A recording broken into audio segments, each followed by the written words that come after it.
Hi again then guys, and so one of the biggest requests that I've been getting since the 1.25 patch for Gran Turismo Sport yesterday is to do a control setup for the Amuse S2000, because of course it's a much slipperier, much more challenging car than many people expected it to be.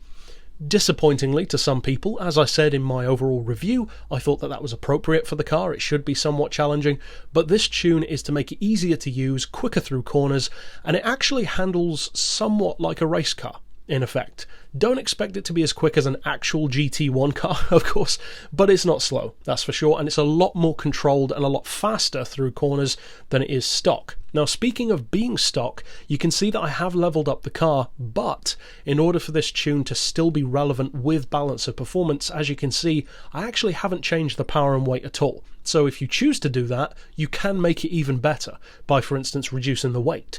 Or you could reduce the power to, say, N400 to use it in low-end competitive racing, and it's certainly very good for that. But I haven't, because this is just a baseline tune. You can do whatever you want with it as far as that goes, but this is just to show basically what it can do straight out of the box, just with the rest of the settings applied. Traction control we've got turned off, of course, that's dependent on driver.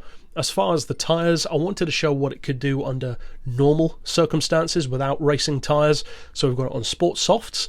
If you do have the opportunity to use racing tyres, by all means take it, because it will be even better and even faster. And as far as the suspension, we've done a couple of things which are different to the usual setups that I do, but of course it's a more slippery, more challenging car than we'd usually tune, so desperate cars, desperate measures, all that kind of stuff. So, as far as the ride height, we've got for 90mm, or gone for 90mm I should say. As far as the frequency on the suspension, perhaps surprisingly, I've gone all the way up, as high as possible. For anti-roll, we've got 10 front and rear. Again, that's as high as you can go. Really stiffens it up and reduces body roll. As far as the dampers, we've gone the opposite way. All four of those settings for compression and rebound are as low as they can go. We're running a fairly minimal 1 degree of camber, which is, again, perhaps surprising given how tail happy the car is, but bear with me, it still works just fine with such a low amount.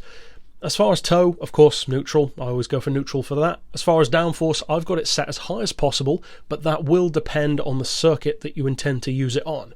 For instance, Le Mans. You'll want more top-end speed. So, of course, it will vary depending on the driver and depending on the track.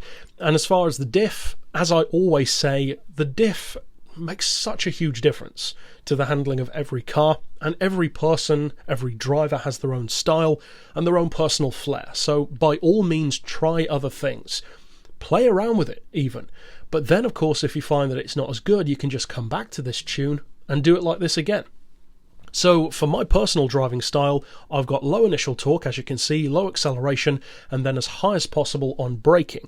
And basically the result of that is you can push the car out of corners with a lot of throttle without worrying about oversteer. It's actually the opposite. It's much stiffer and much heavier out of corners, kind of like an actual race car.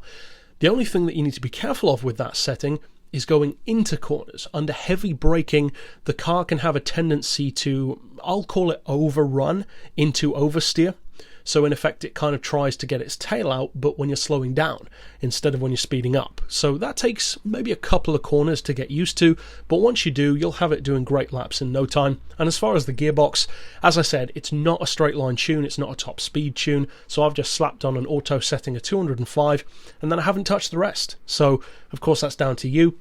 And in particular, I left that as is because there are so many different opportunities for classes. And of course, one gearbox setting is not going to work for N400 in the same way as it will for N600. So again, it depends on what you're going to use it for. So that's it for the tune. As always, there is room for variation, especially around the suspension and the diff. But now, of course, you want to know, what can this tune actually do? Well, let's find out. Now, the main thing that you want to know, of course, is what is the handling like? Well, again, it's a challenging car, so I'm not going to straight up lie and tell you that this can corner like a Subaru Impreza or a Mitsubishi Evo. It doesn't, of course not. It's a 600 horsepower rear-wheel drive sports car, so challenging is part of the deal. However, the handling and the grip, and especially the corner exits rather than corner entries, are significantly more controlled, more focused, and I would say more aggressive than it was before. The car was fairly loose and a little bit floaty and wispy. You could certainly get the tail out, but of course that's not good for a fast lap, whereas now it's much more focused, and it kind of feels more like a rear-wheel drive time attack car, if you will, which is essentially what the look of the car is. So now finally the cornering ability can kind of match up to the rest of the car, as it should. So overall, I don't expect this car to be instantly something that you'll master. In effect, it'll take a lap or two, but once you get used to it, I think you'll have some pretty good laps. And for instance, me driving this one in N600, it was already faster than my N1000 Veyron. Now, of course, the Veyron isn't the best handling thing out there, but 4 classes lower in terms of power shows the kind of potential that this car has. So overall, if you do decide to use the Tune, I hope you have a ton of fun with it. I know a lot of people were complaining about the slipperiness of the car, and of course if you want to check out more setups, especially for the new cars and reviews, etc., then click through here on screen to see those. But for now, as always, thanks for watching.